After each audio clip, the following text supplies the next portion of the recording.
Simply आपका mat का 1.3 source of law. दुनिया या सरकारें या सिस्टम, लोग डर रहे किसको लेके, या सरकार डरा भी कैसे रही है कि भाई ये लॉ है, तुमको मानना पड़ेगा। इतने सारे लॉ लिखे गए, तो एक क्वेश्चन किसी ने पूछ दिया कि ये जो लॉ लिखे गए हैं उनके सोर्स क्या है, ऐसे ही क्यों लिखे गए, ये जो भाषा है ऐसा ही क्यों है। तो लीगल सिस्टम में हम लोग कहते हैं कि लॉ बाइंडिंग है, मानना पड़ेगा। तो कौन सी चीजें हैं जिसके कारण सोसाइटी उसे मानती है? तो तीन पार्ट है। क्या? कस्टम, हमारे रीति रिवाज ही हमारे लॉ बन गए। हमारे रीति रिवाज ही क्या हो गए? लॉ बन गए। इमेजिन किया कि मानव सभ्यता में जो मानव जाति चलती रही, वो एक सिस्टम को कंटिन्यूअसली क्या कर रही थी, ऑब्जर्व कर रही थी, और सब लोग उसको क्या कर रहे, मान रहे थे। अब मौनी अवस्था में जाके कुंभ में डुबकी लगाना पड़ेगा, किसने बोला था? किसने बोला था? चलो वो लॉ नहीं है, बट सरकार आज उसे तो प्रमोट कर रही है। पैसा क्या था, और किसी दिन नहा लेता तो क्या हो जाता? इसी 1.5 महीना में नहाओगे तो होगा। हुआ क्या? अब कुछ लोग चैलेंज कर रहे थे कि भगवान देखा किसने। इतिहास के पन्ने में जिनका प्रमाण है उससे लोग बोलते हैं हमको मानने में कोई दिक्कत नहीं है, बट जिसका प्रमाण नहीं है, अब दिखाने वाले तो कहते हैं कि समुद्र के नीचे राम सेतु दिखता है। कुछ लोग कहते हैं काल्पनिक दुनिया है, कुछ लोग कहते हैं कि ये सच है। हो, होंगे, बट किसी ने देखा तो नहीं। इतिहासकार या बहुत सारे ऑथर बुक लिखे हैं, उनको माना जाता है कि प्रमाण है, दिखता है, जो सीधे तौर पे नहीं है। तो रीति रिवाज चले आ रहा है, चले आ रहा है, सब उसको क्या है, माने जा रहे हैं, बहुत दिनों से माने जा रहे हैं। तो फिर वो लॉ बन गया। एग्जाम्पल के तौर पे एक लॉ का नाम हिंदू मैरिज एक्ट। प्लस ये लॉ जब बना, ये ज्यादातर जो चीजों को, रीति रिवाज को माना गया, जो प्रैक्टिस करते थे, बेसिकली क्या देखा गया कि लोगों की नजर में वो सही है, इमोरल नहीं है। गलत होता है तो सही लगता है। तो हिंदू मैरिज एक्ट में marriage which are within the prohibited degree of what, बोलते हैं ना कि आपसे पूछा जाता है, क्या बोलते हैं उसको, गोत्र क्या है, और हिंदू मैरिज एक्ट में क्या बोला गया, सेम गोत्र में मैरिज क्या है, अलाउड नहीं है। अब लोग माने ना माने, उसका साइंटिफिक विश्लेषण कुछ लोग करते हैं। तो बोला कि सर्टेन डिग्री ऑफ रिलेशनशिप में शादी को क्या किया गया है, मना किया गया। हुआ क्या? बोला ये कौन लिखा? बोला भाई हम लोग सब मान रहे थे। अब शुरुआत तो इंसान दो पांच ही होंगे ना। अब होता है ना कि वो, कुछ लोग उसे, एक आजकल मेडिकली बोलते हैं कि सेम गोत्र एक ब्लड रिलेशन या ब्लड को चेक करने की बात होती है, क्योंकि एक थैलेसीमिया के जो बच्चे होते हैं, माना जाता है कि वो सेम गोत्र के विवाह होने के कारण वैसी परिस्थिति क्या होती है, अराइज होती है। इसलिए लोग बोलते हैं कि शादी के समय सबसे पहले वो ब्लड सैंपल को मैच कराना क्या होता है, जरूरी होना चाहिए, क्योंकि चांसेस थोड़े ज़्यादा हो जाते हैं कि वो बच्चे जो होंगे उनमें ये बीमारी क्या है, होंगी।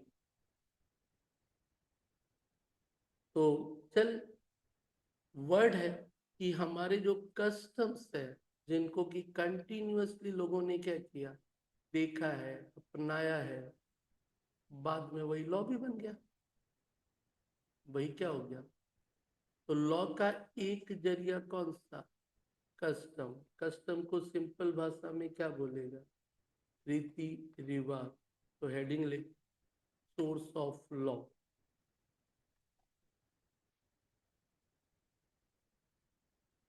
Source of law.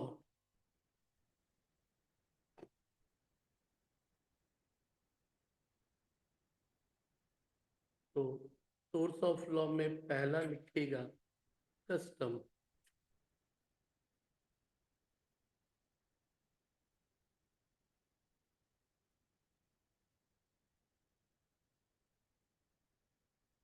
पहला लिखेगा कस्टम, उसके सामने लिखेगा a custom to be valid. A custom to be valid must be observed continuously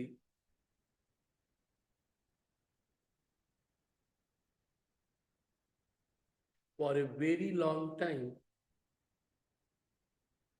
for a very long time, without any interruption,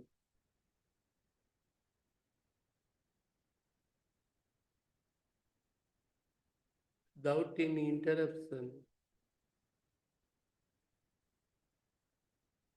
supported by, supported by the opinion, supported by the opinion of general public,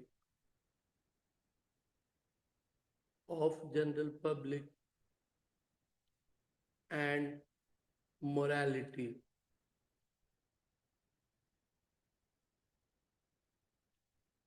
मतलब किसी चीज को बहुत लंबे समय तक करने से ही वो लॉ नहीं बनता है, वो जनरल पब्लिक के ओपिनियन के द्वारा सपोर्टेड और मॉरलिटी पे भी खरा उतरना चाहिए। इसलिए सारे कस्टम लॉ नहीं बने, सारे कस्टम लॉ नहीं बने। तो सिंपल सा कहानी ध्यान रखना कि कस्टम्स का मतलब एक तो ये था, थोड़ा सा उसी पैरा में आगे चल लिख, custom can simply B explain, या फिर custom can simply be explained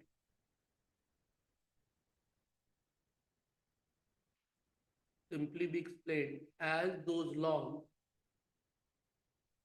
as those long established practices, as those long established practices or unwritten rules, or unwritten rules which have acquired, which have acquired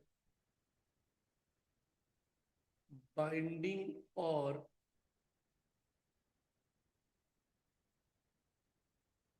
obligatory character, binding or obligatory character, binding or obligatory character। ऊपर वाला ही line को दूसरी भाषा में लिखा, लंबे समय तक जो चीजों का लोग रोज प्रैक्टिस क्या है ये, जिसे कहीं लिखा नहीं गया है, जिसे कहीं लिखा नहीं गया है, बस लोगों ने देख रहे हैं। और पुराने जमाने में custom he important source of law होता था, पुराने जमाने में। लेकिन आजकल वो धीरे धीरे कस्टम्स का जो वैल्यू है वो क्या हो रहा है, घट रहा है। आजकल घट रहा है क्योंकि मानव सभ्यता के विकास के बाद तुम भी जानता है कितने लोग रीति रिवाज को मानते हैं, मानते तो नहीं है ना। समय के साथ वो क्या होता है, कम हो रहा है। तो आज कल कौन ज्यादा हो गया वो तो चल बाद में बात करेंगे। तो एक जनरल कंक्लूजन अब लिखेगा आगे उसी में। इन एंशियंट सोसाइटी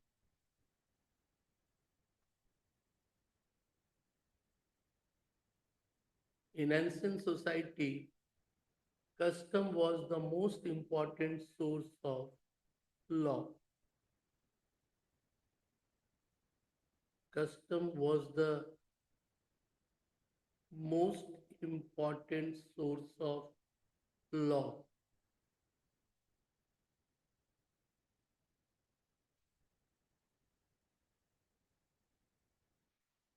मतलब रियल सोर्स ऑफ लॉ भी माना जाता था। But but nowadays nowadays importance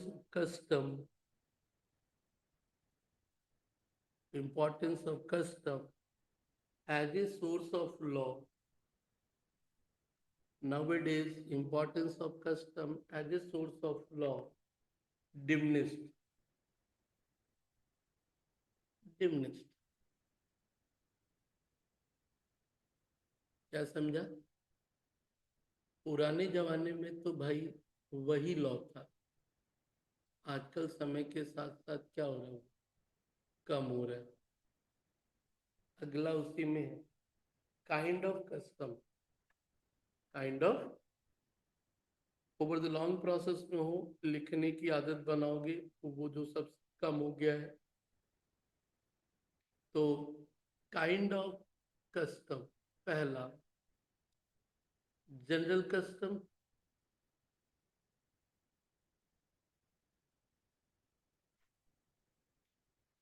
के सामने एक वर्ड यूज कर लेना, विद इन द स्टेट और कंट्री।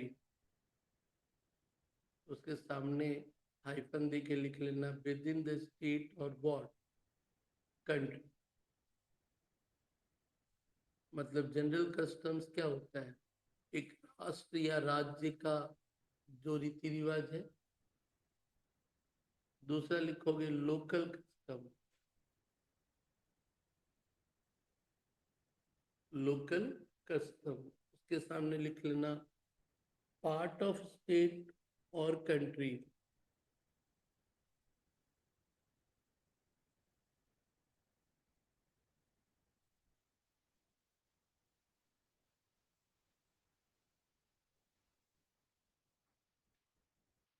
ओके। एंड तीसरा लिखोगे कन्वेंशनल कस्टम। कन्वेंशनल कन्वेंशनल बोलने से हिंदी मतलब बाबू, कन्वेंशनल बोलने से परंपरागत, परंपरागत, परंपरा। तो परंपरागत चीजें तो हमेशा तुम भी जानते हो सभी लोगों को क्या है, मानना चाहिए, मानते भी हैं। कन्वेंशनल कस्टम लिखेगा, conventional, these are binding on, hyphen देके, these are binding on parties to an agreement।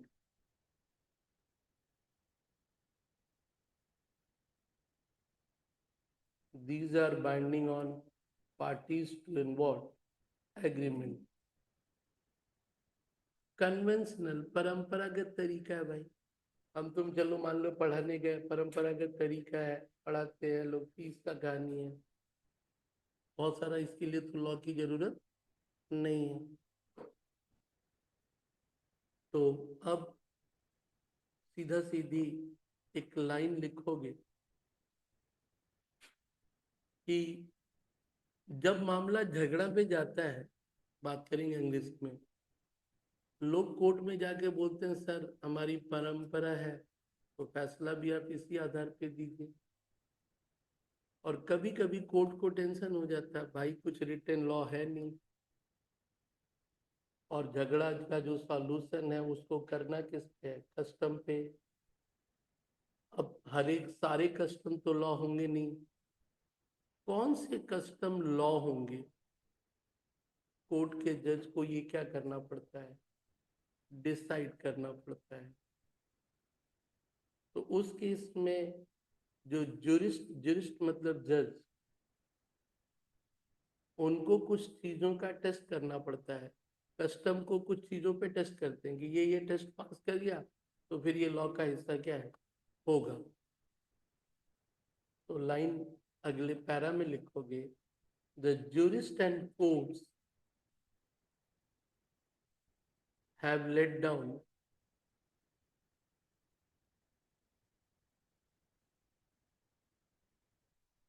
had let down have let down some essential tests, some essential tests for customs, for customs to be recognized, to be recognized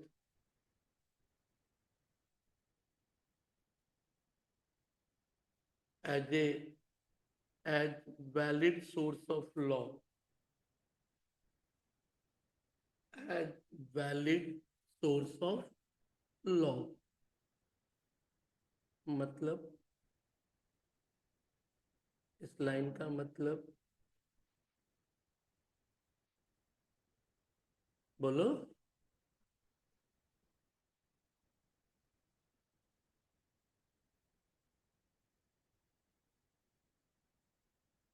ये में degree कब मिलेगा, जब exam पास करोगे।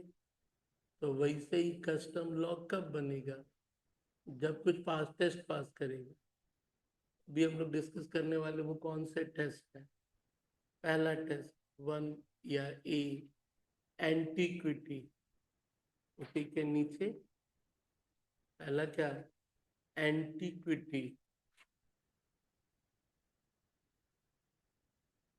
Antiquity का simple मतलब क्या है, बोलो। कभी कभी तुमको बोलता है ना भाई एंटीक पीस है, किसी को मजाक में क्या बोलता है, भाई तू एंटीक पीस है। एंटीक पीस बोलने से क्या लगता है, यूनिक नहीं, बहुत पुराना पीस है तू। एंटीक बोलने से क्या मतलब लगता है, बहुत पुराना है। तो सिर्फ उसके सामने छोटा सा लिख लेना, existence for a long time. Existence for a, यानी वो जो कस्टम लॉ बनेगा उसके लिए क्या होना चाहिए, existence for a long time. दूसरा वर्ड लिखोगे या दूसरा पॉइंट लिखोगे, प्रैक्टिस। दूसरा क्या लिखा, प्रैक्टिस, सॉरी प्रैक्टिस बोल रहा हूँ, कंटिन्यूअस प्रैक्टिस। दूसरा पॉइंट क्या लिखा, कंटिन्यूअस प्रैक्टिस। मतलब जो कस्टम को तुम लॉ बनाना चाहते हो उसे बहुत पुराने दिनों से क्या किया जा रहा है, प्रैक्टिस किया जा रहा है, कंटिन्यूअस प्रैक्टिस। दूसरा पॉइंट। तीसरा, रीजनेबलनेस। रीजनेबलनेस, उसके सामने 2x2 का रूल लिखेगा। पहला, norms conforms to conforms to norms of conforms to norms of justice and public utility, conforms to norms of justice and public utility। और उसके बाद लिखेगा फिर सेमीकोलन देके, best on best on rationality and reason, rationality and reason।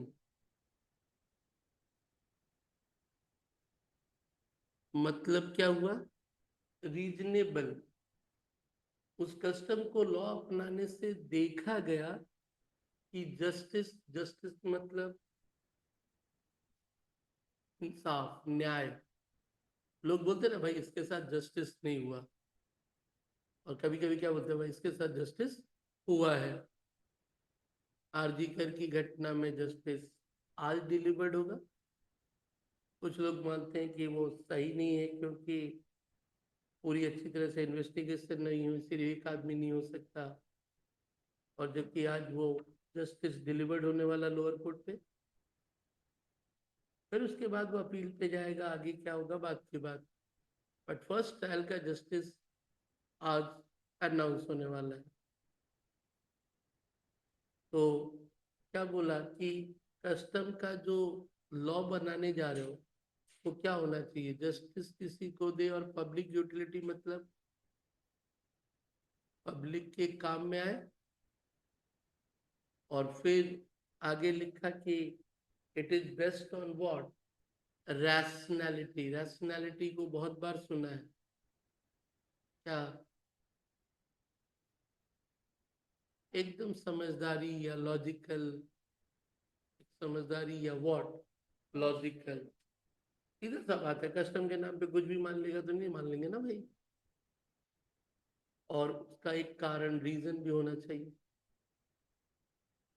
तो तीसरा और चौथा और आखिरी लिखा मोरालिटी।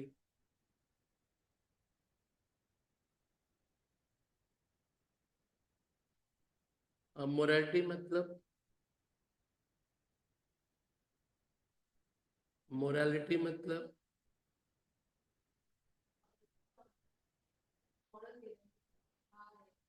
सामाजिक पॉइंट ऑफ व्यू से अच्छा होना चाहिए। मोरालिटी मतलब क्या है, सामाजिक चीजें होनी चाहिए। क्या है? सामाजिक, असामाजिक तत्व नहीं होने चाहिए। तो मोरालिटी का मतलब सिंपल भाषा में बोला जाता है ना भाई, अच्छी चीज है, मोरल है, सामाजिक चीज है, कभी भी किसी को प्रॉब्लम नहीं होगा। तो तू क्या लिखा अभी, क्या लिखा अभी, मोरालिटी नहीं, ये पूरी घटना को क्या लिखा अभी, ये जो 4 पॉइंट लिखा किसके बारे में लिखा।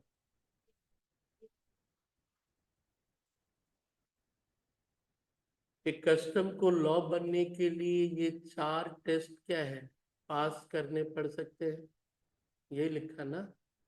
तू पढ़ क्या रहा है चैप्टर में, source of law. Source of law में एक सोर्स कौन सा हो गया, कस्टम। और कस्टम को लॉ बनने के लिए ये 4 क्या होने चाहिए, पास होने चाहिए।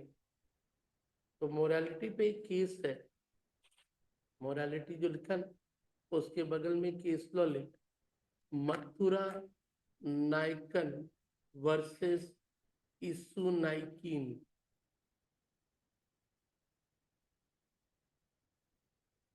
मथुरा नाइकन वर्सेस इसु नाइकिन, NAIKON, और नाइकिन में NAEKIN। मथुरा नाइकन वर्सेस इसु नाइकिन। यदि ये केस लॉ, कभी कभी मान ले तुझे ये क्वेश्चन पूछ दिया 5 मार्क्स का कि discuss about the custom as a what, source of law. Discuss about the what, custom as a source of what, law. तो मथुरा नाइकिन वर्सेस इसु नाइकिन में बॉम्बे हाई कोर्ट ने 1880 में जजमेंट दिया था कि लड़कियों को गोद लेना तो अच्छी चीज, बट गलत पर्पज के लिए ले रहे हो तो वो फिर क्या है, इलीगल है। तो ये कौन से पॉइंट को सूट कर रहा था, मोरालिटी पे। यानी कोर्ट ने उसे एक तरह से खारिज कर दिया उस 1880 में। उसके बाद चलो बहुत सारा लॉ बना या जो भी बना, तो कोर्ट ने कस्टम को ही क्या मान लिया, लॉ, एक जजमेंट का आधार मान लिया। ओके, चलिए। अलग अलग रिलीजन के अलग अलग कस्टम भी हैं, हिंदुओं के अपने हैं, मुस्लिम के क्या है, अलग है। अब आ जाओ, पहला तो था कस्टम, दूसरा क्या है, जुडिशियली प्रेसिडेंट, तो लिखेगा दूसरा point, judicially president, judicial president, sorry, judicial president.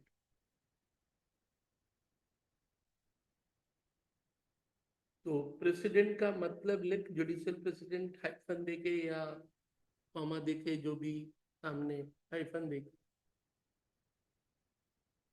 Simple भाषा में लिखेगा judgment of superior court.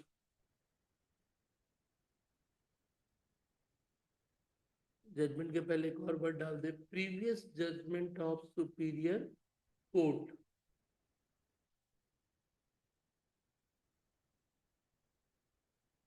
Previous judgment of what, superior court.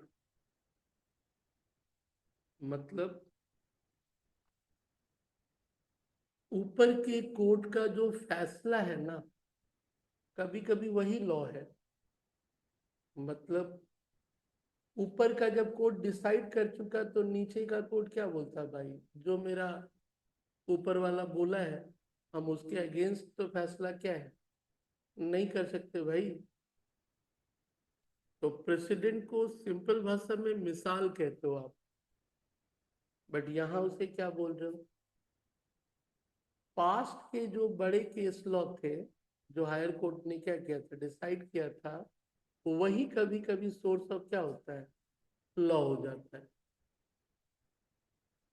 तो अब आता है कि सुपीरियर कोर्ट कौन किसको बोलेगा, सुपीरियर कोर्ट किसको बोलेगा, तो बोल। सुपीरियर कोर्ट में लीगल सिस्टम में ही लिखा था, सुप्रीम कोर्ट का डिसीजन हाई कोर्ट को मानना पड़ेगा, और हाई कोर्ट का डिसीजन क्या है, लोअर कोर्ट को मानना पड़ेगा। मतलब जिस चीज का फैसला सुप्रीम कोर्ट एक अंदाज में दी है, लोअर कोर्ट उसे डिनाई नहीं कर सकता। और कभी कभी तो लेजिस्लेटिव और एग्जीक्यूटिव भी को भी उसमें चैलेंज कर दिया जाता है। एग्जाम्पल के तौर पे अभी कल परसों की घटना में तूने सुना कि बंगाल की सरकार ने 13 डॉक्टरों पे अनइंटेंशनल मर्डर का केस डाला है।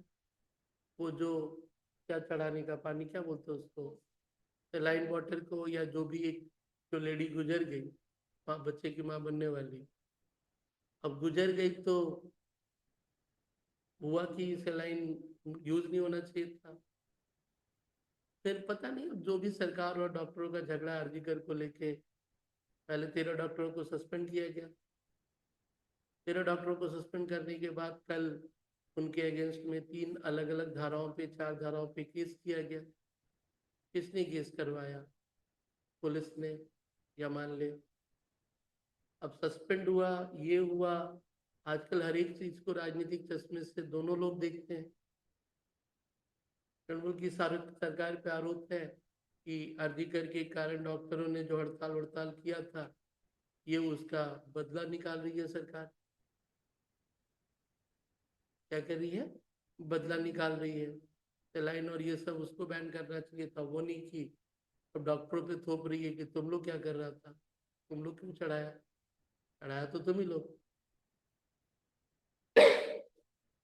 तो वो जो चारों लेडी, जिसमें से एक की मौत हो गई है, 3 अभी भी सीरियस कंडीशन में है।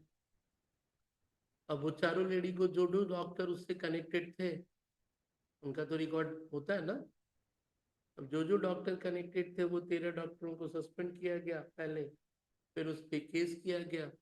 तो फिर उसी पे डॉक्टर कहते हैं कि केस के सारी बात तो ठीक है, डॉक्टर की लापरवाही पे आप इंक्वायरी कर सकते हो, लेकिन कोर्ट या पुलिस, उसको क्या मालूम है कि क्या ट्रीटमेंट होना चाहिए, नहीं होना चाहिए।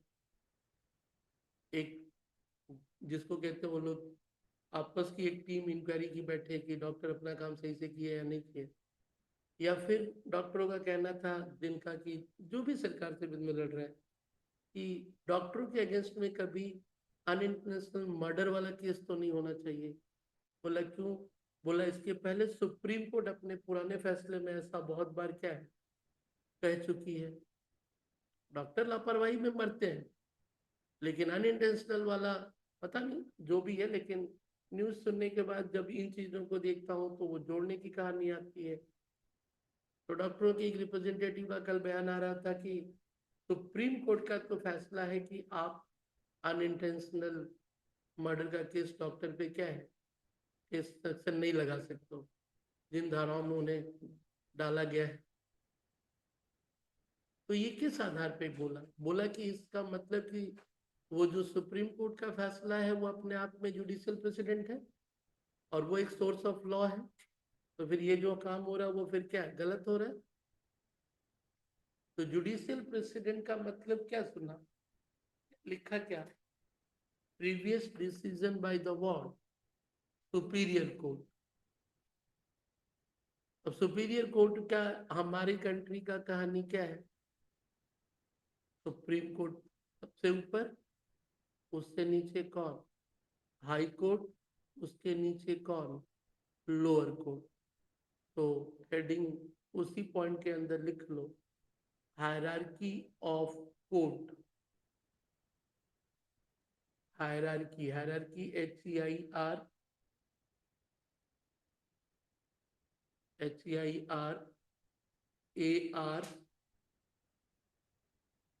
HEIR आगे का स्पेलिंग नहीं आता देखने से, CHY होगा।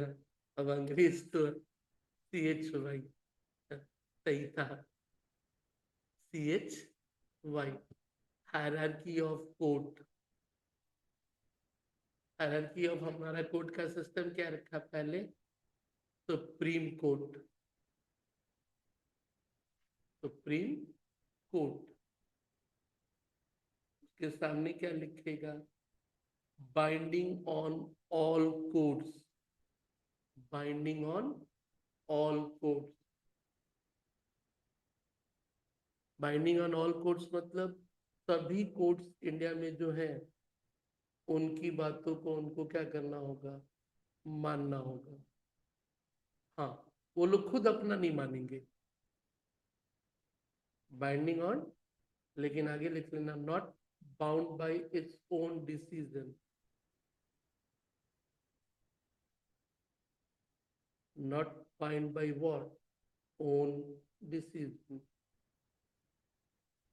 खुद के फैसले वो मानने के लिए, मतलब सुप्रीम कोर्ट कल की तारीख में कोई दूसरा नजरिया क्या है, अपना सकता है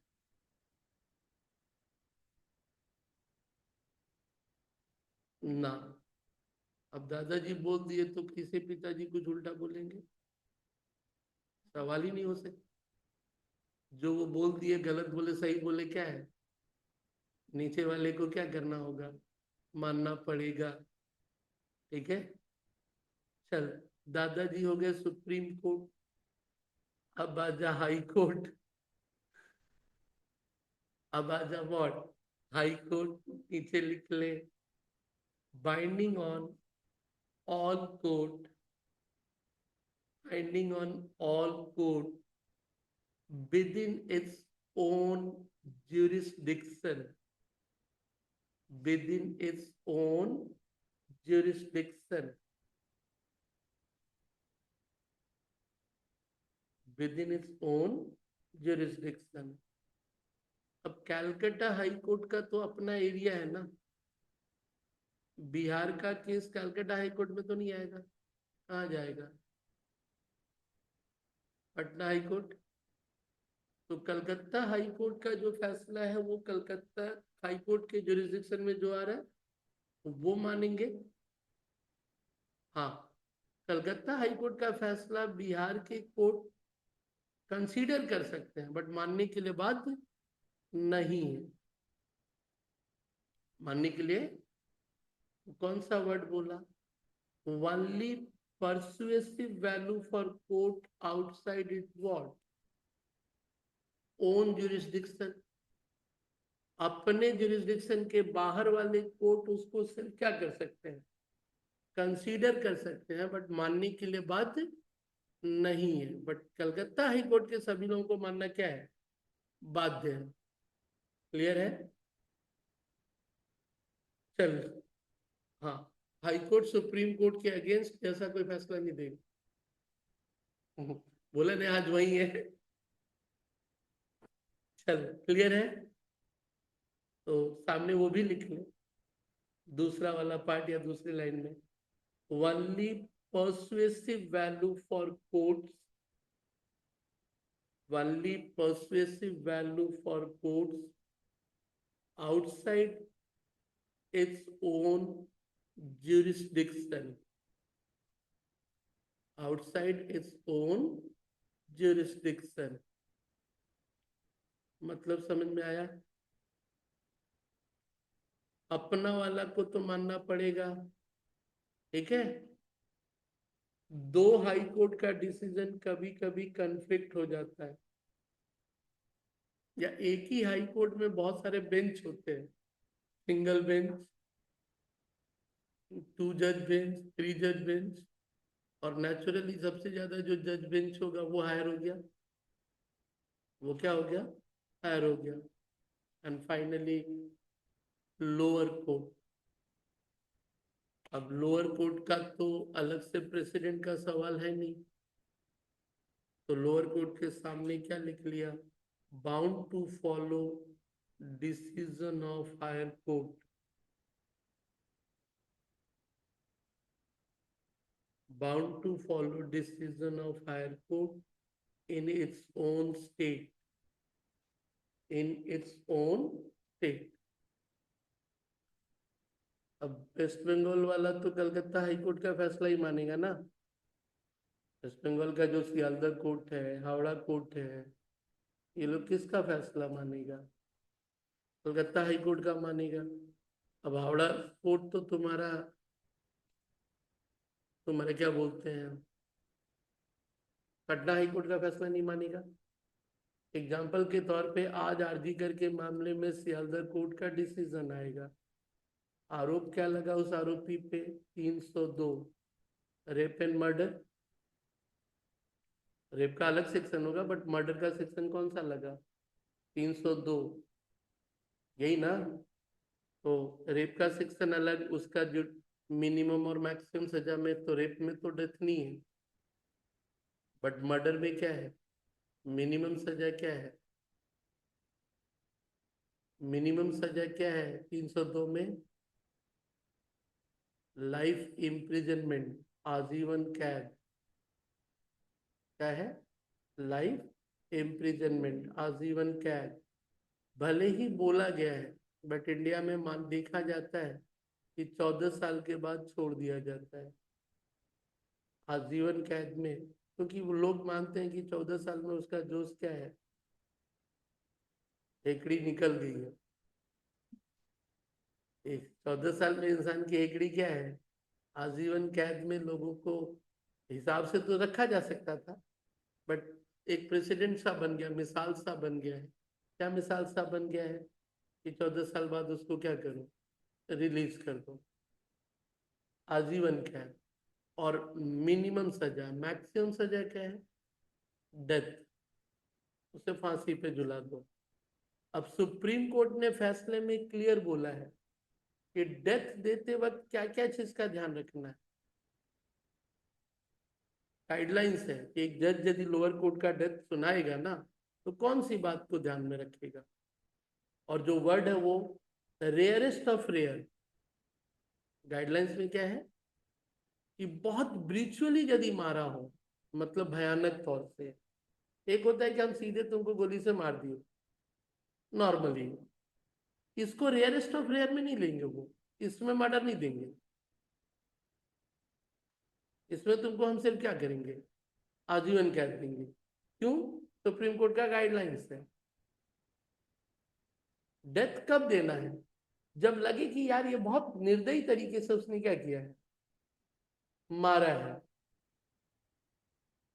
बहुत निर्दयी तरीके से, तो भी वो तुम्हें क्या करते हैं, डेथ देंगे। तो आरजी कर की घटना में तो लगता है कि वो रेयरेस्ट ऑफ रेयर में काउंट होगा, क्योंकि एक तो डॉक्टर्स अपने ड्यूटी आवर्स में है, और बहुत सारे उसके शरीर, मतलब बोलोगे तो जो जख्म है, नुकसान है, तो वो चीज भी वो लोग विटनेस के तौर पे रखते हैं। तो सियालदा कोर्ट का जजमेंट में नॉर्मली ये रेयरेस्ट ऑफ रेयर में जाएगा, चांसेस हैं, और वो हो सकता है कि वो डेथ सेंटेंस हो, वो अपील में जाएगा आजीवन।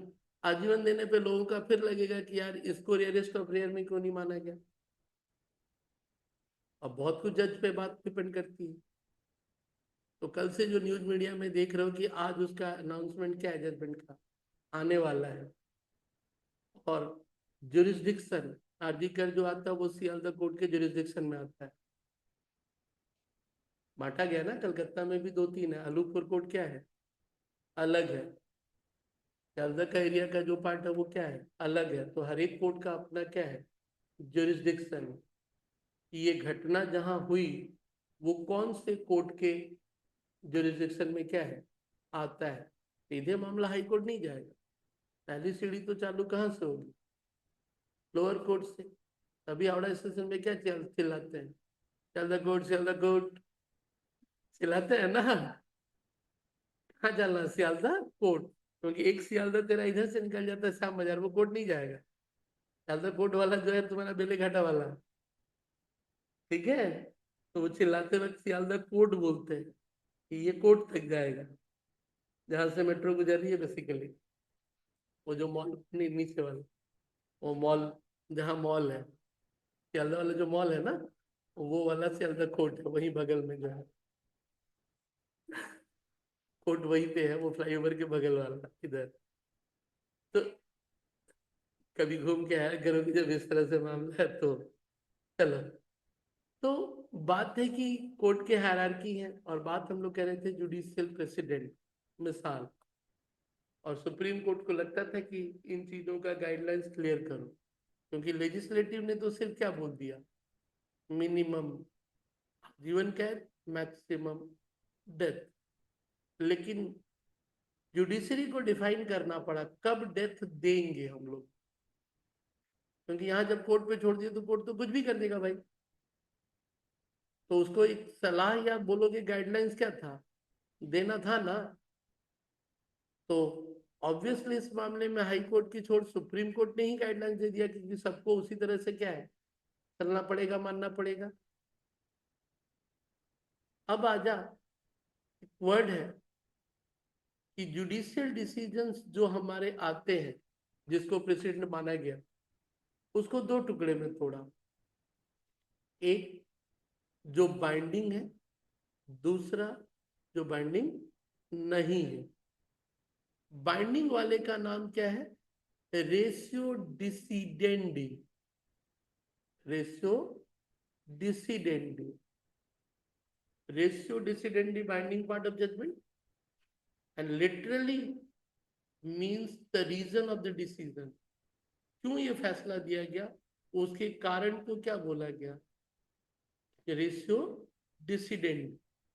और दूसरा क्या है, ऑबिटर डिक्टा। क्या है, ऑबिटर डिक्टा। ऑबिटर डिक्टा क्या बोला है, parts of judicial which are general observation, और जो बाइंडिंग नहीं है, जो बाइंडिंग बस एक लोअर कोर्ट को सलाह है, मान लोअर कोर्ट नहीं भी मान सकता है। लोअर कोर्ट क्या कर सकता है, नहीं भी मान सकता है। क्लियर। तो क्या लिखेगा, क्या, जुडिशियल डिसीजन, नीचे अलग से, judicial decision can be divided into what, following two parts, following two parts.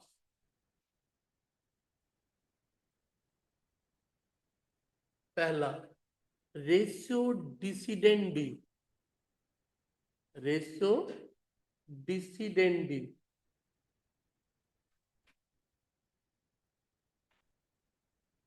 उसके सामने छोटा में लिखना, ज्यादा बड़ा नहीं। Binding part of judgment, binding part of judgment Literally means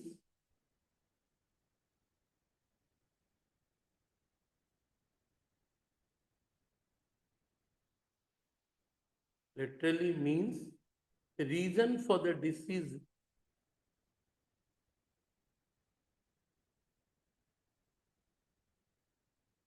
Reason for the decisions.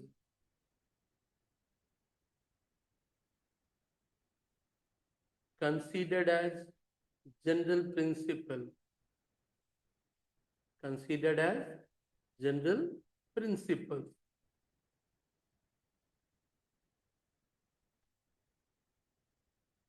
Considered as general principles. Clear है? मतलब एक कोर्ट के सामने केस आया, उसमें से कुछ रीजन, आखिर जब डिसीजन दोगे तो तुमको बताना पड़ेगा ना क्यों दिया, कारण तो होगा।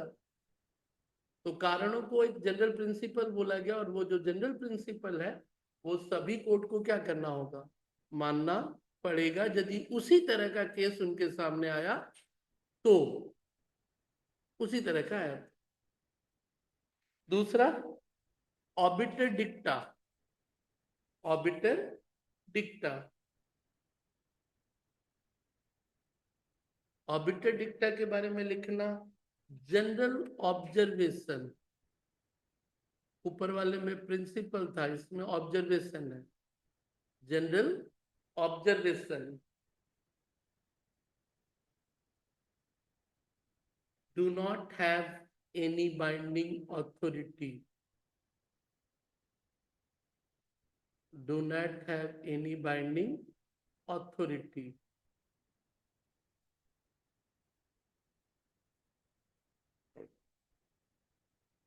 क्लियर है? तो अभी हम लोग क्या पढ़ा? सोर्स ऑफ लॉ का दूसरा पॉइंट। सोर्स ऑफ लॉ का क्या?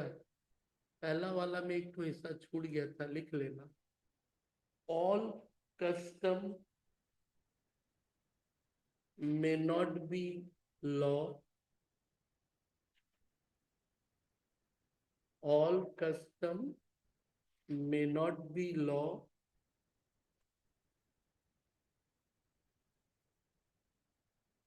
but all law may be custom.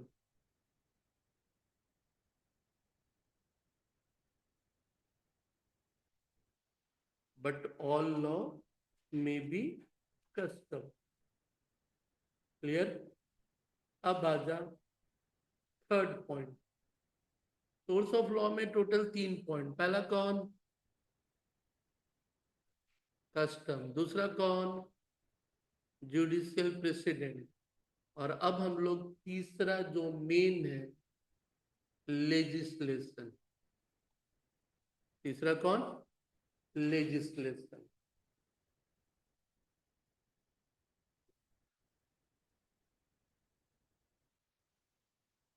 Legislation means, सुना था? बोल। जो रूल बनाता है। हमारे यहाँ कौन सा? Legislative, executive and what? Judiciary. तो लॉ का मेन सोर्स ही क्या है? लेजिस्लेशन ही ना, क्योंकि लॉ लिख ही कौन रहा है? वही लिख रहा है। तो हमारी कंट्री में यहाँ वहाँ जितने भी लॉ है वो क्या हो गए? लेजिस्लेशन का ही मेन सोर्स है ना।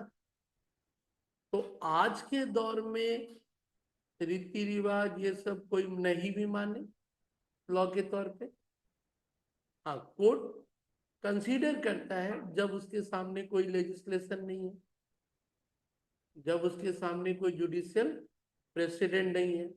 तो फिर कोर्ट को लगता है यार फैसला कैसे दे, कोई लॉ है नहीं, कोई जुडिशियल प्रेसिडेंट भी नहीं है। तब उसके सामने रास्ता क्या था? कस्टम। तब उसके सामने क्या रास्ता था?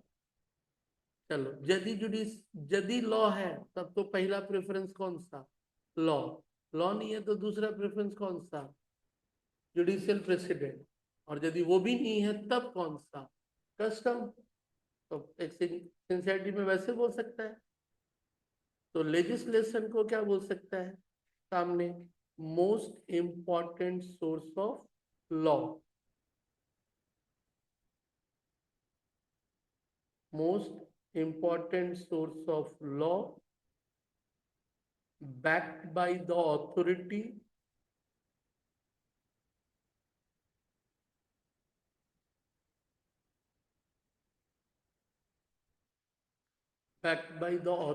of sovereign, backed by the authority of what? Sovereign. sovereign बोले तो राष्ट्र।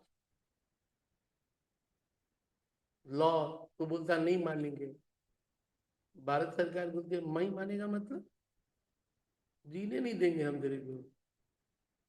कौन फोर्स कर रहा? राष्ट्र ही फोर्स करी ना। लॉ का बैकिंग कौन है? Country, state. ऐसा तो नहीं है कि कोई एक आदमी लिखा है भाई, संसद में लिखा गया, एक राष्ट्र के द्वारा लिखा गया। चल, दो वर्ड तोड़ा है लेजिस्लेशन का। दो वर्ड क्या है? लेजिस एंड लैटम।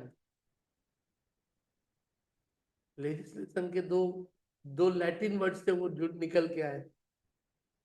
एक है लेजिस वर्ड और दूसरा है कौन वर्ड? लैटम। तो नीचे तोड़ ले। Latin word legis equals to law, मतलब legis equal to what? Legis को इन्वर्टेड कॉमा में रख लेना, और लैटम इक्वल टू, लैटम जो इक्वल टू यानी बराबर सिंबल लेके, टू मेक या to set.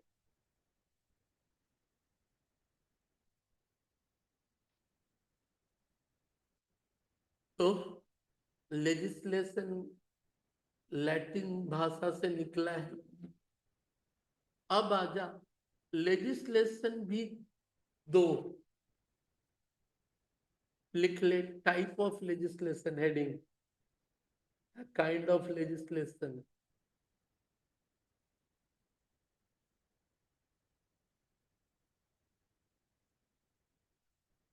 Kind of legislation, पहला प्राइमरी लेजिस्लेशन। प्राइमरी लेजिस्लेशन, उसके सामने लिखेगा enacted by the sovereign, enacted by the sovereign, SVEREIGN, sovereign, considered as supreme legislation, considered as supreme legislation।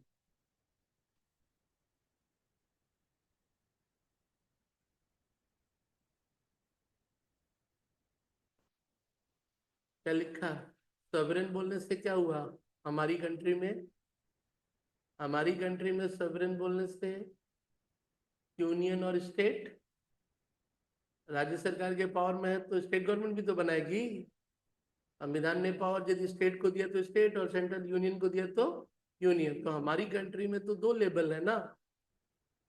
लेकिन किसी किसी कंट्री में क्या हो सकता है? एक ही हो सकता है भाई। तो सॉवरेन और स्टेट, सॉवरेन का मतलब क्या हुआ? राष्ट्र। अब राष्ट्र वाले में हमारे यहाँ जब दो लेवल है तो दो, तो सॉवरेन के बगल में लिख सकता है यूनियन और स्टेट। हमारी कंट्री के हिसाब से, हमारी कंट्री के हिसाब से क्या? पार्लियामेंट और असेंबली। तो प्राइमरी लेजिस्लेशन बनाने का जिम्मेदारी किसका है? तेरा। उन्हीं दोनों का है ना। या तो पार्लियामेंट बनाएगी या नहीं तो कौन बनाएगा? असेंबली बनाएगा। इसको बोलते हैं व्हाट?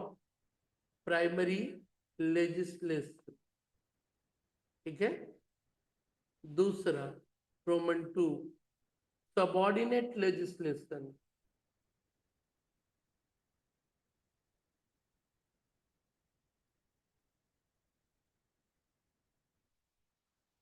सबॉर्डिनेट, सबॉर्डिनेट लेजिस्लेशन मतलब सामने लिखेगा enacted by delegated, enacted by enacted by delegated authority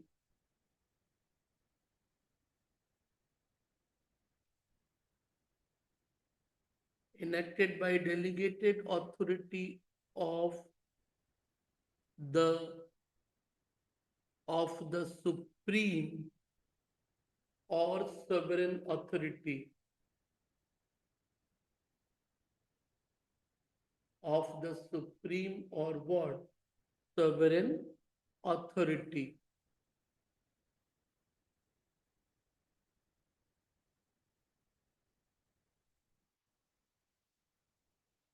मतलब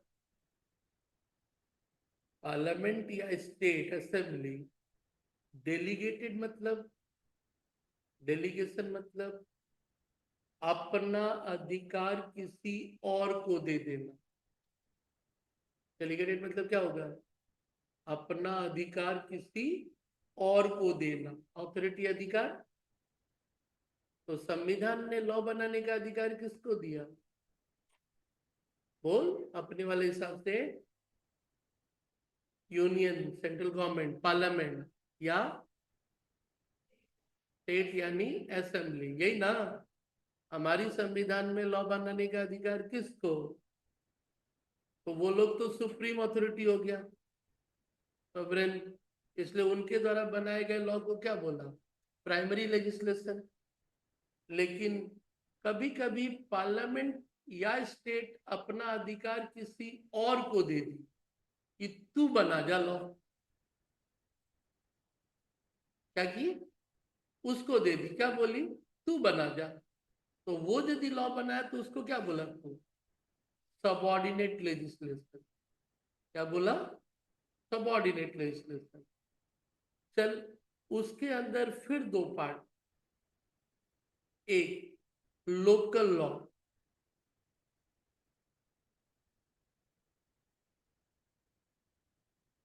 लोकल लॉ सामने लिख लेना।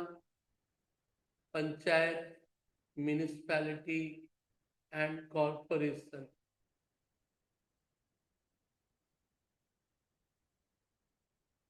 पंचायत, म्यूनिसिपैलिटी एंड कॉरपोरेशन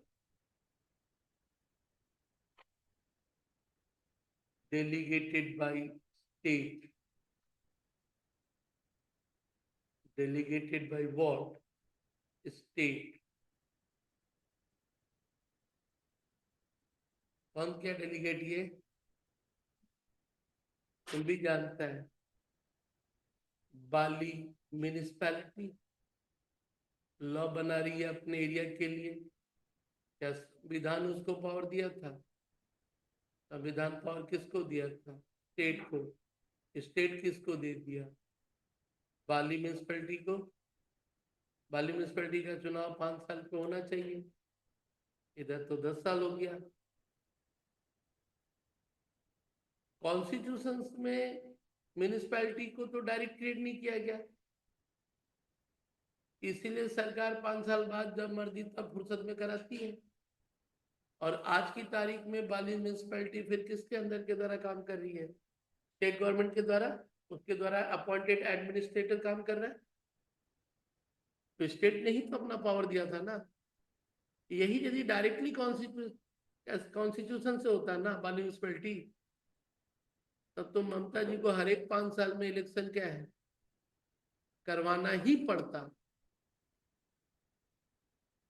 एक दिन भी वो क्या है। अभी क्या है, ये पावर तो स्टेट ने अपना डेलीगेट किया, बोला अभी टाइम नहीं, बाद में कराएंगे, फुर्सत में नहीं करा रही। बहुत सारे ऐसे हैं। संविधान से होता तो करना पड़ता। तो संविधान से कौन से दो पावर थे मेन? बोल यार, एक ही चीज बार बार, यूनियन और कौन? स्टेट। इलेक्शन कमीशन को बोला गया 5 साल में इलेक्शन करवाना पड़ेगा, कोविड हो चाहे कुछ भी हो, हमको नहीं जानना। कोविड था, सब काम रुका था ना। कौन सा नहीं रुका? इलेक्शन नहीं रुका बाबू। देख में ना बात कहाँ, उसी समय हुआ था। 5 साल के अंदर सरकार चुन के आ जानी चाहिए। 5 साल के अंदर सरकार क्या है, चुन के आ जानी चाहिए। अब ठीक है, जैसे नियम पर जो था, लास्ट में पब्लिक मीटिंग कैंसिल हुआ, जब बढ़ा तो वापस, ठीक है, प्रचार कैंसिल हुआ, क्यों? सर पे संविधान था, हमको नहीं मालूम, हमको 5 साल के अंदर क्या चाहिए। 5 साल बीता, दूसरा सरकार क्या है, एक दिन भी कोई सरकार 5 साल से ज्यादा नहीं रह सकती। 5 साल खत्म होने के पहले ही दूसरा असेंबली क्या हो जाना चाहिए, गठन हो जाना चाहिए। नहीं तो वो फालतू का एक बखेड़ा क्या है, खड़ा हो जाता है। चलिए, पहला कौन, लोकल लॉ ना, तो लोकल लॉ कौन बना रहा है, वाली म्यूनिसिपैलिटी, पंचायत, कॉर्पोरेशन। क्या बनाते हैं, म्यूनिसिपल टैक्स का, सफाई का, ट्रेड लाइसेंस का, ये सब रूल वो लोग बना रहे हैं। Calcutta municipal corporation. और इंडिया का सबसे पैसा वाला कौन सा म्यूनिसिपल कॉर्पोरेशन, पैसा मतलब मुंबई, और का, अभी भी नहीं समझ में आता है पैसा मतलब। इसीलिए मुंबई म्यूनिसिपल कॉर्पोरेशन का इतना बजट है कि कुछ राज्य सरकार से भी ज्यादा है। कुछ राज्य सरकार से भी क्या है उसका बजट, ज्यादा है। ये बड़ा एरिया और बहुत पैसे वाला कहानी है। इसीलिए अभी होने वाला 2 महीने के अंदर पवा लोग अलग, बीएमसी बोला जाता है, बृहन मुंबई कॉर्पोरेशन। टैक्स उनको ज्यादा मिलता है, क्यों? सारी बड़ी बड़ी कंपनियों का हेड ऑफिस कहाँ, बिल्डिंग, इसलिए उनका सोर्स ऑफ रेवेन्यू भी क्या है, ज्यादा है भाई, खर्चे भी ज्यादा है। इसलिए उस पर आरोप लगता है कि भाई इतना पैसा क्या करता है, बाढ़ में सब डूबिए जाता है। उस पर क्यों आरोप लगता है ये, कि बारिश में तो तुम्हारा क्या हाल रहता है, सब गड्ढा गुड्डी। तो बोला इतना पैसा करता क्या तुम लोग, जब शहर को आप संभाल ही नहीं पा रहे हो। और शिवसेना उद्धव ठाकरे जी का ही कब्जा है पिछले 2-3 बार से। अब इस बार एक बवाल अलग होने वाला है। अभी तो महाराष्ट्र असेंबली का चुनाव हुआ था, अभी 2-4 महीने में ही होने वाला है मेरे ख्याल से। और अब उद्धव ठाकरे जी बोले हम लोग अलग लड़ेंगे, कांग्रेस और एनसीपी शरद गुट के साथ नहीं रहेंगे। लोकल लेवल का चुनाव है, एक साथ रहना मुश्किल है। तो कहानी, तब जो घटनाक्रम यदि तू जोड़ पाता है ना, तो रोज आंखों के सामने दिखता है। लोकल बॉडी के बाद अब आजा लॉ दूसरा, law made by whom, executive. क्या बताए थे इस पे, सुना था ऑलरेडी। कब एग्जीक्यूटिव रूल को फॉलो कराता है, लेकिन अभी हम लोग क्या पढ़ रहे हैं, सोर्स ऑफ लॉ में लेजिस्लेशन सबऑर्डिनेट। तो कभी कभी लेजिस्लेटिव पावर किसको दे दिया, एग्जीक्यूटिव को, क्या करने के लिए, कि भाई हम तो सब कुछ नहीं लिखा है, तू अपना कुछ लिख ले। क्या बताए थे, एग्जीक्यूटिव की तरह लिखे गए चीजों का नाम क्या था, रूल्स, उसका एक्ट नहीं है। क्लियर? तो तू अभी कौन सा हेडिंग पढ़ रहा है, सबऑर्डिनेट लेजिस्लेशन। तो कौन सा पढ़ रहा है, सबऑर्डिनेट लेजिस्लेशन। सबऑर्डिनेट लेजिस्लेशन में दो, लोकल लॉज, दूसरा heading they law made by whom, executive. Law made by executive, सामने सिंपल वर्ड लिख लेना, रूल्स। क्लियर? बाकी और कुछ लिखने का दरकार नहीं है। सॉवरेन ने पावर क्या किया, एग्जीक्यूटिव को दिया, बोला भाई तुम लोग अपना क्या कर, लिख दा। तो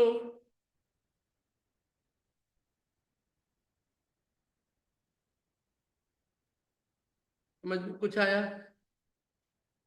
क्या पढ़ा हेडिंग,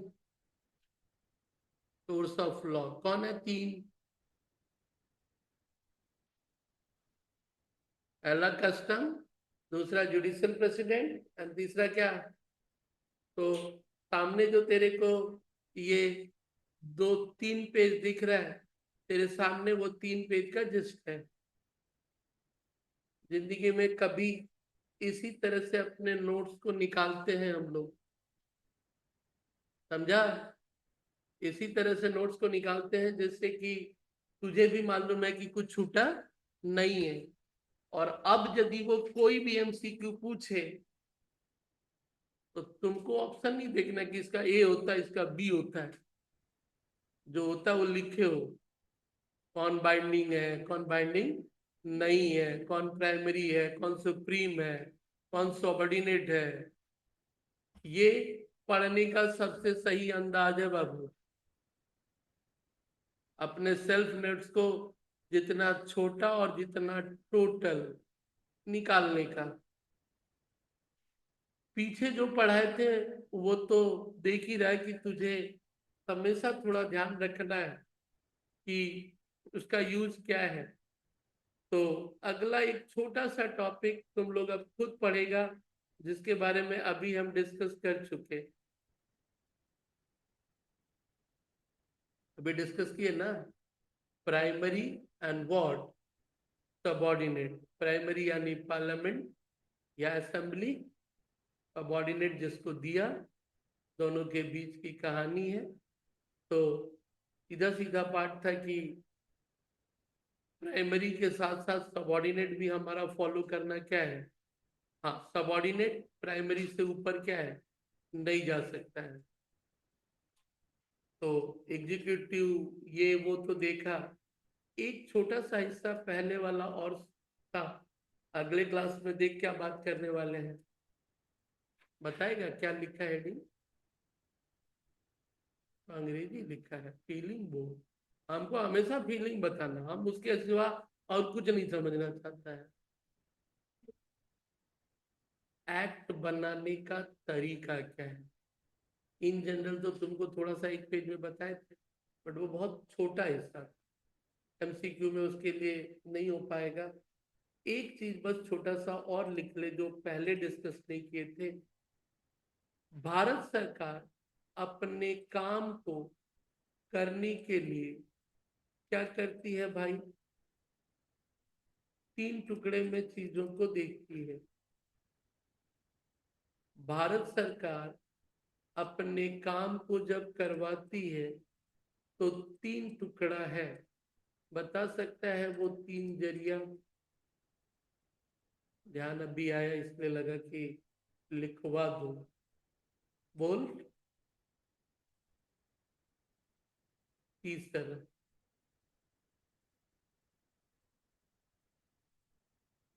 हम लोग कहते हैं ना सरकारी काम,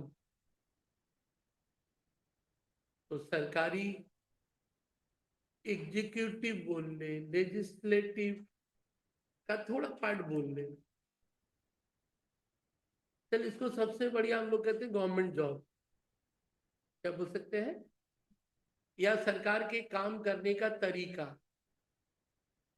तू इसको बेहतर मान ले, या तो गवर्नमेंट जॉब, या फिर इसे क्या मान ले, सरकार के काम करने का वार्ड तरीका। 3 पार्ट है, बता, जानता है कुछ तो? ये सीधे सीधे किसके अंदर? डायरेक्ट गवर्नमेंट के अंदर, डिपार्टमेंटल।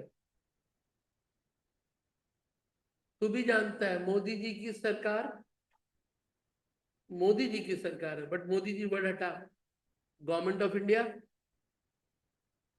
ममता जी की सरकार, ममता वर्ड जी को हटा, नहीं स्टेट का है को, that is also called what, government of India. ठीक है, वो स्टेट हो गया और वो क्या हो गया, सेंट्रल हो गया।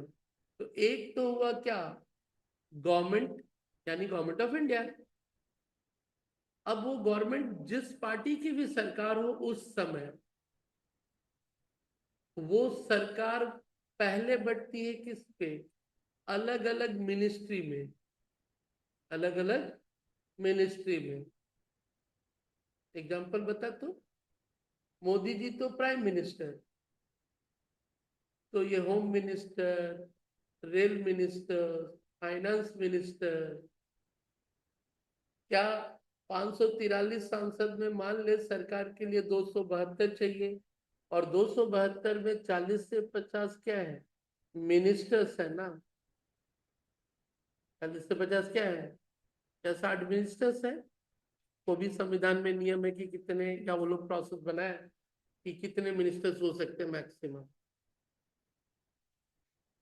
तो 40-50 वो कौन मिनिस्टर्स है जिनको जिम्मेदारी दी गई है, हमारे पूरे भारत के काम को उसको बांट दिया गया है कि यूनियन लिस्ट के पावर में जो काम आता है, यूनियन लिस्ट के पावर में जो काम आता है, कि ये 40 या 50 जो भी मिनिस्टर से 50 वो उस काम को क्या करेंगे।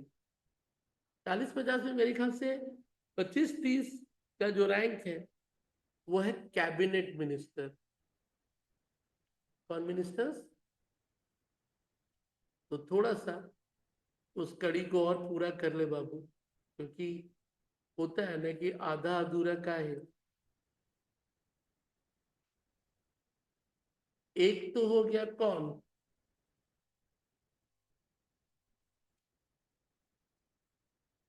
गवर्नमेंट। एक कौन हो गया, गवर्नमेंट। अब गवर्नमेंट ऑफ इंडिया हो या गवर्नमेंट ऑफ यूनियन या स्टेट, तो यूनियन बोल ले, भारत सरकार, या फिर वॉट, स्टेट। और इसीलिए इलेक्शन किसका हो रहा है, दोनों का। और कितने दिनों पे होना जरूरी है, 5 साल। लेकिन राज्यसभा का मेंबर कितने साल का, 6 साल। ध्यान रखना। और हम लोग राज्यसभा का मेंबर चुन नहीं रहे, राज्यसभा का मेंबर कौन चुन रहे हैं, सांसद। कहाँ से भाई, लोकसभा का तो हम चुन रहे हैं, राज्यसभा का कौन चुन रहा है, सारे स्टेट असेंबली वाले। राज्यसभा का कौन चुन रहे हैं, सारे स्टेट, सांसद नहीं चुन रहा ना, स्टेट असेंबली के जो विधायक लोग हैं वो सब चुन रहे हैं। तो बीच बीच में थोड़ा न्यूज को फॉलो किया करना, ठीक है। प्रेसिडेंट कौन चुन रहा है,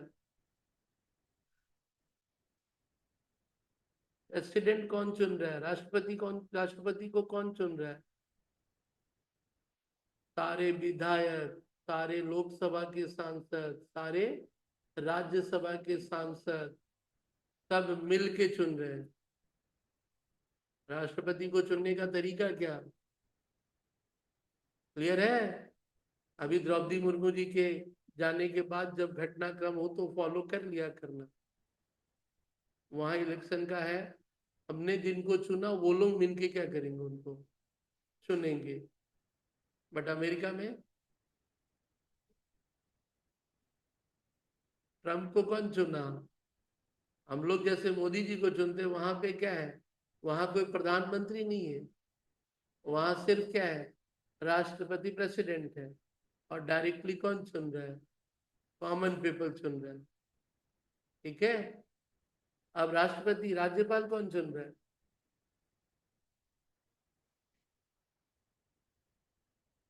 गवर्नमेंट चुन रही है, सेंट्रल गवर्नमेंट।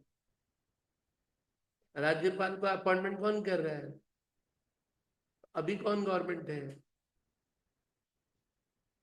मोदी जी का। तो सारे राज्य का राज्यपाल का फैसला कौन कर रहा है, मोदी जी।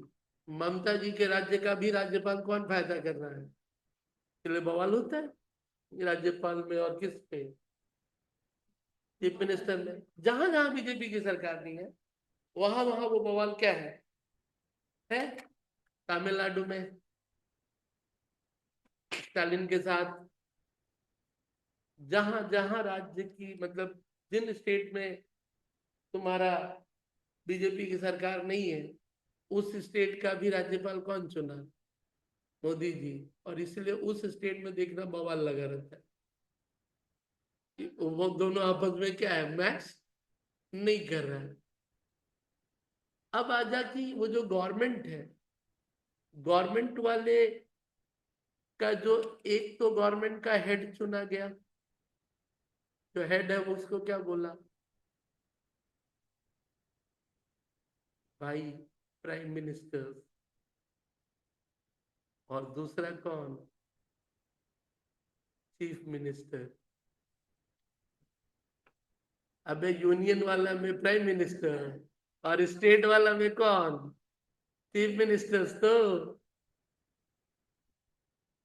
प्रेसिडेंट तो हेड, वो एक आइडेंटिटी हो गया, पहचान हो गया। अब दादाजी को तो हम लोग बैठा देता कुर्सी पे, बैठे रहिए, करते तो हम लोग अपनी मर्जी का है, करते तो सब लोग, हम लोग क्या है, अपनी मर्जी का। दादाजी बेचारे चुपचाप क्या है, बैठे हुए देखते रहते हैं खाली। हाँ, उनका सम्मान हम लोग करते हैं, बट करते तो हम लोग क्या है, अपनी मर्जी का ही। तो कहानी यहाँ भी वही है। द्रौपदी मुर्मू जी खाली क्या है, बैठी है। जिस दिन अवार्ड देना हुआ, कल जैसे खेल का पुरस्कार था, आके दे दी, बस उसके बाद बोला आप बैठे रहिए, अब तो हम ही करेंगे। तो सरकार की कहानी में हेड कौन हो गया तेरा, इसीलिए तो बवाल है। सब हम चीफ मिनिस्टर बनेंगे तो हम प्राइम मिनिस्टर बनेंगे, सारा स्टेट का बवाल क्या है, यही कहानी है। और पावर उन्हीं के हाथ में मेन है, क्योंकि जो वो रिकमेंड करेंगे वही प्रेसिडेंट और गवर्नर को क्या करना है, मानना पड़ेगा। अब आजा, प्राइम मिनिस्टर हो या कैबिनेट, अकेला चना भाड़ नहीं फोड़ सकता, जाना सुना है। तो अकेला चना जब भाड़ नहीं फोड़ सकता, तो उसको अपने सभी काम करने के लिए अलग अलग लोग चाहिए ना। सभी काम करने के लिए अलग अलग लोग चाहिए, तो ध्यान रख, सारे काम के लिए मिनिस्टर्स का दो लेवल, एक है कैबिनेट मिनिस्टर, और मिनिस्टर, तो कभी सुनेगा कि मोदी जी ने कल कैबिनेट मीटिंग की थी। कैबिनेट मीटिंग यानी कैबिनेट मिनिस्टर्स का मीटिंग हुआ था। जितने कैबिनेट मिनिस्टर है सब लोग क्या थे, हाजिर थे। अब कैबिनेट मिनिस्टर्स के बाद एक है ministers of state independent. Minister of state क्या, इंडिपेंडेंट, मतलब स्वतंत्र है। तो मिनिस्टर ऑफ स्टेट कौन, स्टेट बोलने का मतलब स्टेट नहीं बोल रहा हूँ, वो प्राइम मिनिस्टर, वो सेंट्रल गवर्नमेंट में भी, और वॉट, उसको क्या बोल सकता है, मिनिस्टर ऑफ वॉट, स्टेट, राज्य मंत्री। लेकिन एक वर्ड है उसमें क्या, इंडिपेंडेंट। कौन सा वर्ड, स्वतंत्र है। सीधे किसको बात करेंगे वो, मोदी जी को। सीधे किसको बात करेंगे। कभी कभी कैबिनेट मिनिस्टर बेचारा अकेला थक जाता है, अकेला क्या है, तो उसको दो चार और हेल्पर दे दिए जाते हैं। उसको दो चार और क्या किए जाते हैं, हेल्पर दे दिए जाते हैं। और उसको हम लोग कहते हैं मिनिस्टर ऑफ स्टेट। तो बोला सर उधर भी तो आप लिखे हो मिनिस्टर ऑफ स्टेट, इधर वाला मिनिस्टर ऑफ स्टेट और उधर वाला में अंतर क्या, बोल। इधर वाला मिनिस्टर ऑफ स्टेट और उधर वाला मिनिस्टर ऑफ स्टेट में अंतर क्या, उधर वाला सीधे मोदी जी को बात करता है, इंडिपेंडेंट। और इधर वाला पहले किसको बोलेगा, कैबिनेट को। समझा, कैबिनेट मिनिस्टर्स के अंदर वो है। तो इस कड़ी में यदि तू चला, तो इसी बहाने थोड़ा सा देख ले अपना वाला।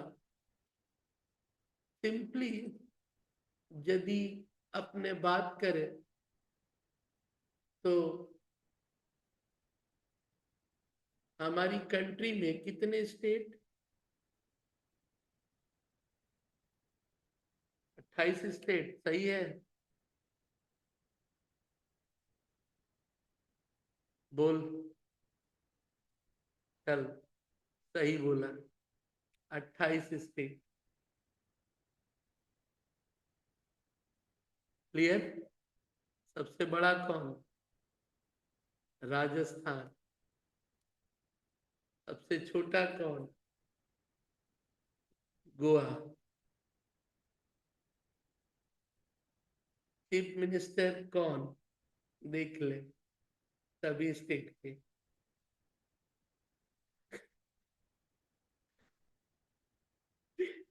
चीफ मिनिस्टर्स कौन, ठीक है। तो ये हो गए कौन, चीफ मिनिस्टर्स। गवर्नर का नाम लिखा लो क्या, जो भी हो। समझ में आया? तो ये सब चीफ मिनिस्टर्स हो गए। यूनियन टेरिटरी कौन?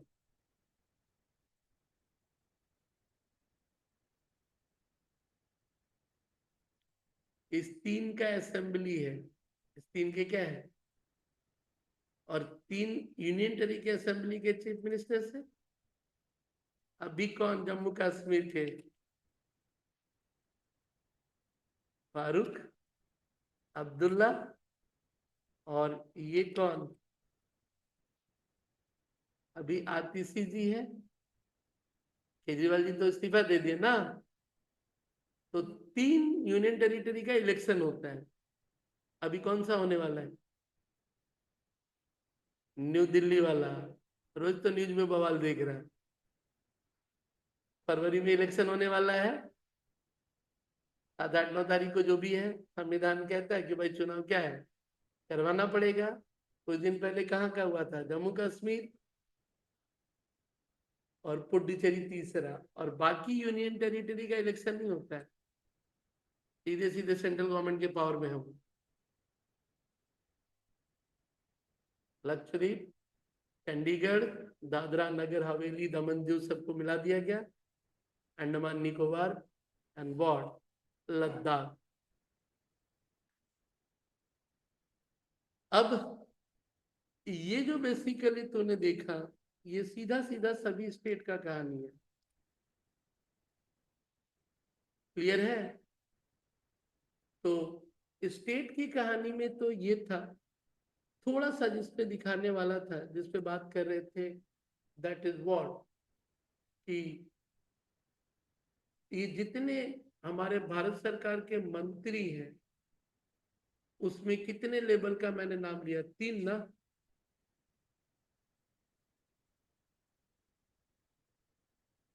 नरेंद्र मोदी जी के कैबिनेट मिनिस्टर्स देख कौन कौन।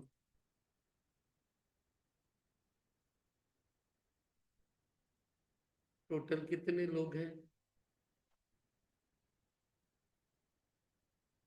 46 कैबिनेट मिनिस्टर्स। जल जल शक्ति, फूड प्रोसेसिंग, माइन, कोल, एक एक को कभी दो दो आदमी भी रखे हैं।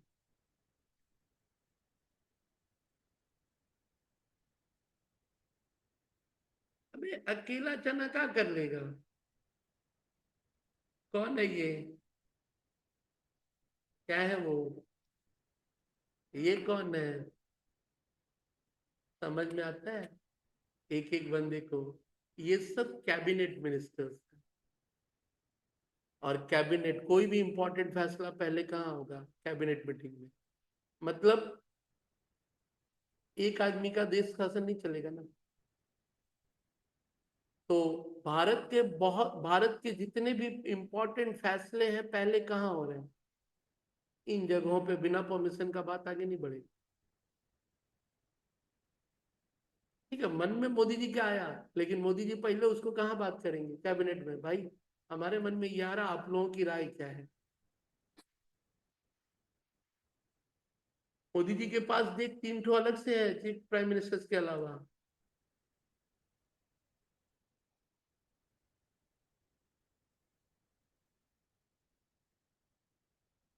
अपने निर्मला सीतारमन जी के पास 2 ठो कौन कौन सा है, तेरी पढ़ाई वाला, फाइनेंस वाला उनके पास है। और दूसरा कौन, कॉर्पोरेट यानी कंपनी वाला।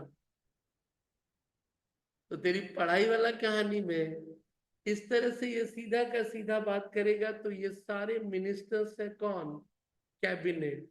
But independent ministers of state में।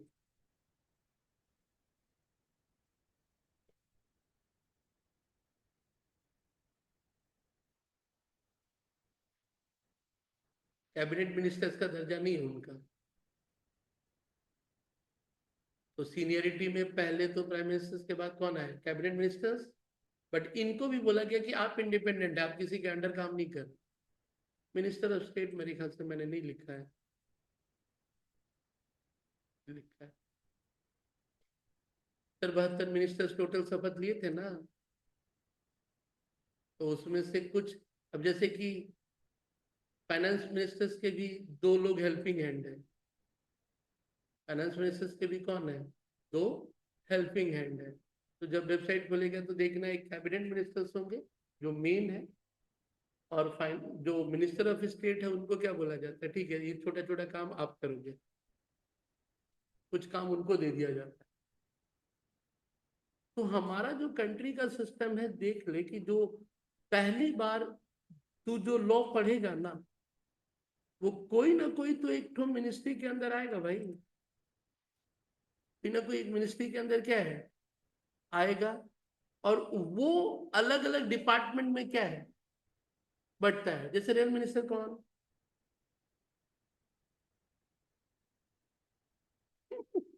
वो अश्विनी वैष्णव। रेल मिनिस्टर्स कौन? अश्विनी।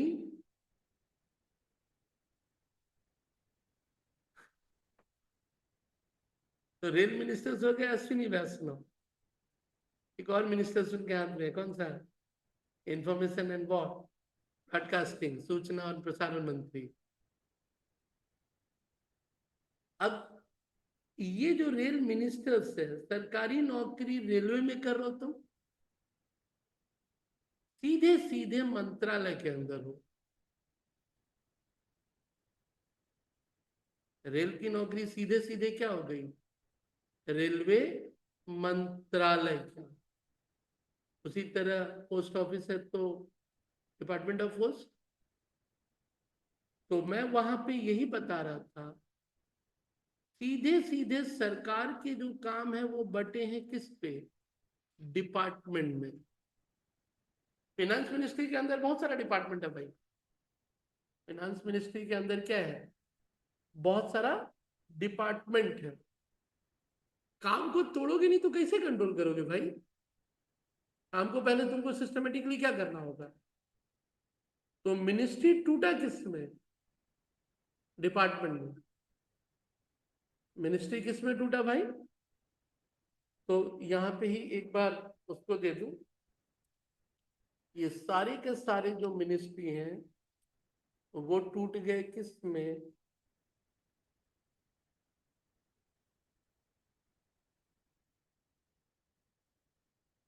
आएंगे इसके बाद।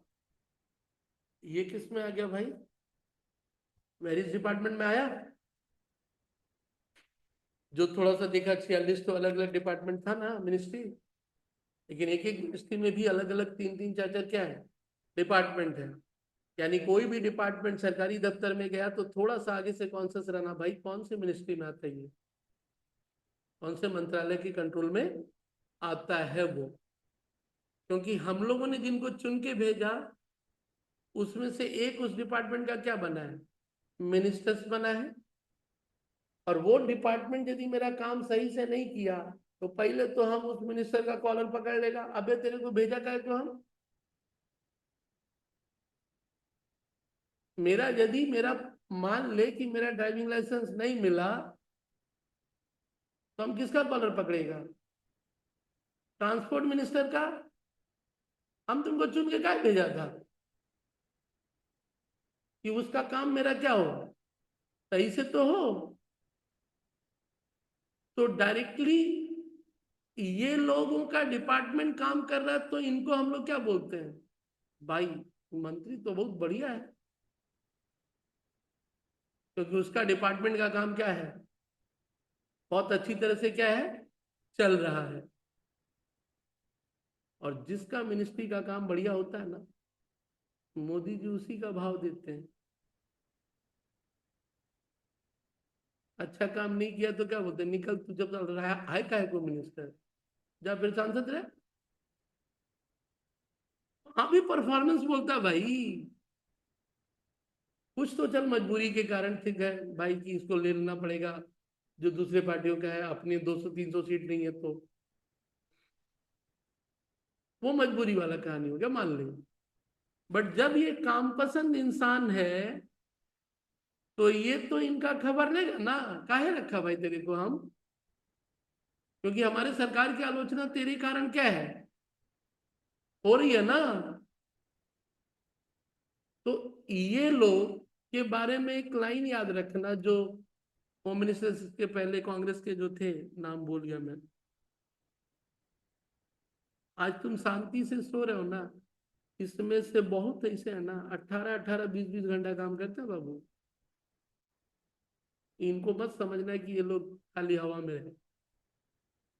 तुम हम शांति से हैं इसलिए बिकॉज ये लोग क्या कर रहे हैं, ये लोग अपनी जिम्मेदारियों को बहुत अच्छी तरह क्या कर रहे हैं, निभा रहे हैं। इनके लिए कोई दिन रात नहीं है भाई। रात को 2 बजे घटना होती है तो इनको उठ के क्या करना होता है, जाना पड़ता है। जो जिम्मेदार है उनके लिए दिन रात का कोई लेना देना नहीं है, घर का कोई ठीक नहीं है। 365 दिन इधर से उधर क्या है भाई, भारत सरकार के मंत्री हो, सब जगह आपका क्या है। ये बंदा तो चल घर त्याग दिया, अभी होली दिवाली मनाने चल जाता बॉर्डर, घर त्याग दिया तो कहाँ जाता दिवाली मनाने, किसी न किसी मिलिट्री वालों के साथ मनाता। क्यों, बोला भाई तुम लोग भी घर छोड़ के यहाँ है तो हम भी तेरे साथ, तो क्या है, मना ही सकता है। अगले की सोच यही है, अगले की सोच यही है कि दीपावली हम मंगाएंगे तो किसके साथ, उन लोगों के साथ ही, इधर हम नहीं रहेंगे, रहेंगे ही नहीं वो जो फेस्टिवल है, क्योंकि वो हमारे देश के बॉर्डर की सुरक्षा क्या है, कर रहे हैं। या राजनाथ सिंह जी को ही देखता होगा, कभी कभी पहुंच जाते होंगे, तो घूम रहे ना बेचारे चारों दिन, रात दिन, कोई टाइम टेबल का कहानी नहीं है। हाँ थोड़ा हेल्थ का ध्यान उनको क्या है, अपना रखना है बस, उनको अपना थोड़ा हेल्थ का ध्यान रखना है, बाकी चीज का कोई ध्यान नहीं। तो सारे मंत्रालय, एक एक मंत्रालय में भी 3-3 4-4 डिपार्टमेंट होते हैं भाई, एक एक मंत्रालय में भी 3-4 डिपार्टमेंट, लेकिन काम करने का नजरिया क्या है, डायरेक्ट मिनिस्ट्री के कंट्रोल वाले को क्या बोलते हो, डिपार्टमेंट है। लेकिन कभी कभी मिनिस्ट्री कुछ काम एक जिम्मेदार आदमी को देख के क्या बोलती है, भाई तू संभाल, हम तेरे काम में रोज रोज दखल अंदाजी नहीं करेगा। आरबीआई के गवर्नर, उनको चुन के क्या बोला कि हमने, आरबीआई किसके अंदर है, मिनिस्ट्री ऑफ फाइनेंस के अंदर, किसके अंदर है, मिनिस्ट्री ऑफ फाइनेंस के अंदर। बट तुमने क्या बोला, भाई तू अपना संभाल, और उसको तू 4 साल के लिए क्या किया, अपॉइंट कर दिया। अभी कौन गवर्नर अपॉइंट हुए, अभी महीना भर पहले शक्तिकांत दास जी हटे हैं। कौन आया, कुछ नहीं बोलना तुम लोग को। आरबीआई का गवर्नर चेंज हुआ महीना भर के अंदर, कॉमर्स का स्टूडेंट है, ये भी नहीं मालूम कि तेरे नोट पे साइन करने का अधिकार किसी और को दे दिया गया। चल, स्टैट्यूटरी कॉर्पोरेशन, और तीसरा कौन, ये तीनों किसके नुमाइंदे हैं, सरकार के। ये तीनों किसके नुमाइंदे हैं, बाकी प्राइवेट जो अलग कर रहा रिलायंस अडानी, ये लोग जो अपना कर रहा छोड़ दे।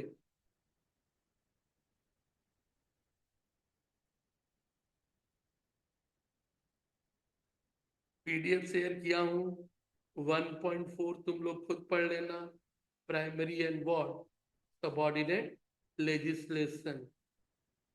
वो एक्चुअली कुछ लिखना नहीं है क्योंकि ऊपर पढ़ा ही है, ठीक है। थोड़ा सा उस प्रोफेशन से है तो रोज 2-5 पेज करके क्या करो, पढ़ जाओ, पूरा एक बार पहाड़ पढ़ने का जरूरत नहीं है। थोड़ा थोड़ा करके करोगे, 3-4-6 महीना बाद पता चलेगा जब भाई हम तो लॉयर बन गया, तो फिर सब कुछ मालूम हो गया।